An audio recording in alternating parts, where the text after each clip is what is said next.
大家好，欢迎观看居家101，我是阿杜。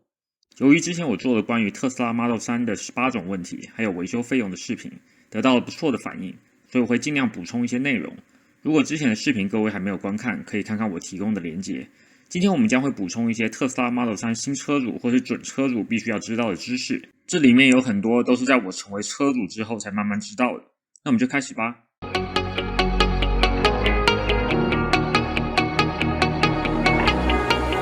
我的 Model 3是2018年款的长距离后轮驱动，航距为325英里。现在2021新型的 Model 3长距离都已经改成了4轮驱动，而且航距增加到353英里。听说我之前说过的几种特斯拉的问题，其中后车厢的防水设计还有车子的风噪问题都已经得到了改善。除此之外，新型 Model 3还增加了 Boombox， 他们加装了车外音箱，可以播放你设定的音效。安了，回家吃饭。也能在你倒车时增加了音效来提醒行人。首先我们先讲跟充电有关的，因为电能是电车的最主要部分。第一点，充电量。特斯拉建议平常充电只充到 80%， 除非要做长途旅行才需要充超过 80%， 因为电充太满或放太空都会让电池的寿命衰减，所以电量低于 50% 时也最好赶快充电，不要想说还有电就放着。正常使用的话，电池衰减差不多是每年 2% 到 3%， 也就是说差不多8年你的航距大概就只剩下 80%， 所以特斯拉才敢打出8年电池效能维持 70% 的保护。这样算下来，其实15年后电车的航距大概剩下 60%。 不过其实油车航距也会衰减，而且15年其实也差不多了，我并不是太担心这个。目前大家估算电池全换应该是7-8千美金，也比换一台新车便宜多了。超级充电站还有里程数的使用也会增加电池衰减的速度，所以你会看到网上有一些人开了好几十万英里自驾旅游，然后爆出了非常低的消费。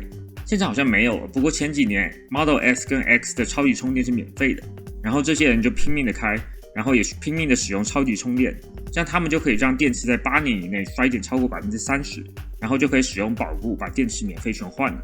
我看他们差不多是30万英里时换上第2组电池的。虽然我不知道他们换的当下电池衰减了多少，我2018年买的 Model 3时前半年超充也是免费的，现在好像只有使用推荐的连结，推荐方和购买方才会各获得1000英里的免费超充，所以我会将我的推荐连结附加在下面。各位如果打算购买，请务必使用，对你我都有帮助。第二点，充电座。你买特斯拉后，你可以选择购买他们的充电座，他们的充电座一个要价500美金。不过包安装好像总共是1500美金。使用他们的好处是，至少我2年前问他们的时候，这是一个固定价，也就是你可以任意选择安装的位置，价钱不变，而且这个充电器充得比较快，最大电流48安培，平均每小时可以充差不多44英里。如果资金足够的话可以考虑，不过我是一个能省就省的人，所以我请了电工安装了 NEMA 1450， 这是给特斯拉用的240伏插座，需要安装50安培的电闸。费用则跟你安装的位置有关，如果你安装在电闸的同一面墙上，就只需要大概350到400美金。如果你要安装在对面的墙面或是更远的地方，那费用将会上升到600至上千美金。在你请电工前，最好先查询城市许可证，有些地方连更换电灯都需要许可证。很多便宜一点的电工，因为每个城市不一样，所以他们有可能也搞不清楚状况。在我这里，除非更换总电闸，或是安装125安培以上的电闸，不然是不需要城市许可证的。这种插座可以提供32安培的电流，每小时可以充差不多32英里。对于我总里程325英里的2018 Model 3，只要10个小时，也就是差不多1个晚上就可以充满，我觉得非常足够。烘干机用的240伏插座是 NEMA 1430， 可以提供大概24安培的电流，每小时可以充差不多22英里。不过需要买到转接头，普通的110伏插座也需要转接头，不过1个小时只能充大概3英里，对于正常人是不够的。充电过后不要手动关上充电盖，我会说这点，因为这个充电盖有时候会有点问题，有时候按一下可以打开，有时候却不行，有时候又一直不自动关上，这种时候要等它自己关。如果它一直不关，你打低档的时候应该它会自己关起来的，如果你手动去关它，可能会造成损坏。第三点，充电站。超级充电站是没有付款装置的，它的收费方式是在你接上充电器后，直接从你的特斯拉账户上的信用卡扣钱，所以不要在充电站傻傻的找地方刷卡。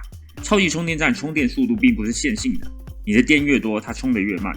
对于我总航距325英里的 Model 3，差不多半小时可以充一半，大概50分钟可以充个70%，充满差不多要1个半小时。这边要注意2点，第一点是大概有10%的充电桩是有问题的，它通常不会有标示说坏了。如果你接上去之后发现没有在充，不要以为是你的账户的信用卡或是车子有问题，应该赶快换一个充电桩。第二点是车子充满之后，必须要在5分钟内把车子挪走，不然会有闲置费，非常贵，每超过2分钟要$1。如果充电站全满，则会变成每分钟$1。新车主绝对要注意，免得花了冤枉钱。第4点，双闪。我出过一次车祸，所以我可以很负责的告诉你，这点非常重要。因为我出车祸后，在屏幕找了非常久的双闪选项，结果发现双闪其实是实体按钮，在屏幕上方的车顶。我那时没有双闪停到路肩上，还挺危险的。第5点 ，N 档和手刹档，这个一定要学会。如果你开 Tesla 到自动洗车场，你忘了如何换成 N 档，你会把整个洗车场的机器卡住。N 档需要在低档时往上轻轻打一半，就会变成 N 档。如果直接往上打，则会变成 R 档，然后是刹车档。P 档只是停车，停在斜坡时，请长按 P 档的停车键，会有刹车档。第6点，高速网络和卫星地图。早期的 Model 3好像会一直有高速网络和卫星地图，它会一直缩短你的试用期。我那时是半年，现在好像只有30天。试用期过后，你除了没有网跟卫星地图以外，我发现路况显示好像也不见了。如果你要购买高速连结，每个月的费用是$9.99。第7点 ，USB 插孔。Model 3上总共有4个 USB 口，前面有2个，后面有2个。顺便一提，车子12伏的插孔在中央扶手盒里面。如果你要使用摄像头，那就必须要用掉前面一个 USB 口。细节如何操作，我们下次视频再说。不过如果你要在前面帮手机充电，那就需要装 USB 扩充器。首先 USB 输出的电流应该是固定的，所以手机充电会变慢。然后我发现我的扩充器一直插着，会一直发热，不知道其他款的会不会比较好。不过基于安全顾虑，我最后还是把它拔掉了。这种情况下没有办法在前面对2台手机充电，有点小不方便。第8点，电能回收刹车系统。特斯拉在电车中电能回收系统应该是做得最好的，所以它才有办法在航距的优势中大幅领先。所谓的电能回收刹车系统，就是在你放开油门时，它的马达会回转来对电池充电，这同时会有很明显的刹车感。优点是你几乎不需要踩刹车，你只要习惯过后，控制好放油门的时机，就算转90度的转弯也不需要踩刹车。缺点是你会更容易晕车，这对我来说还挺严重的，所以我一开始还把这个功能关掉。不过航距会再次缩减，大概会在8折之后再打上个8折。第9点 Hold。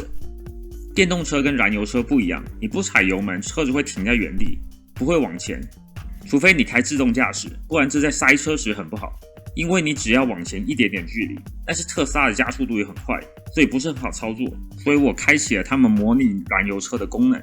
在你不踩油门时，它会以低速往前滑，不过这功能也会稍稍的缩短你的航距，不过影响应该不大。第10点，空调。特斯拉的好处是你可以用手机做各种操作，包括提前开空调。我这里很热，所以我经常干这事。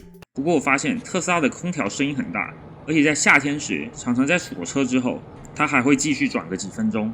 我一开始还以为出了什么问题，后来慢慢就习惯了。第11点，拖车。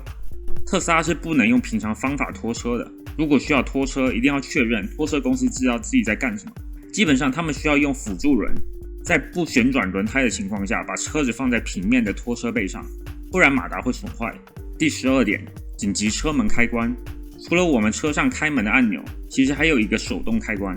我们平常用的按钮是电子操作的，如果车子没电了，就会打不开。所以他们加了一个手动的紧急开关。不过这按钮只有紧急时才使用，平常用这个开关，窗户不会降下来，所以在关门时还要先把车窗降下来才能关门。而且好像这开关在车子行驶时也能把门打开，所以最好不要尝试。第13点，方向盘的按钮。方向盘上有2个按钮，左边的按下去可以暂停你的音乐，上下旋转可以调大小声，右边的按下去可以启动 GPS 的语音。 Navigate to McDonald's。 还能做一些基本的指令。 Open the glove box。Increase the temperature. 不过这基本上只局限于平板能控制的功能，不要把它当 Google Assistant 或 Amazon Alexa 来使用。两个同时长按可以重启平板。第14点，前车厢。这个前车厢并不是用力往下关就可以关上的，它需要在这个特斯拉标志的两侧用压的来关上，不要压这个中间的标志，因为这边的钢板薄一些。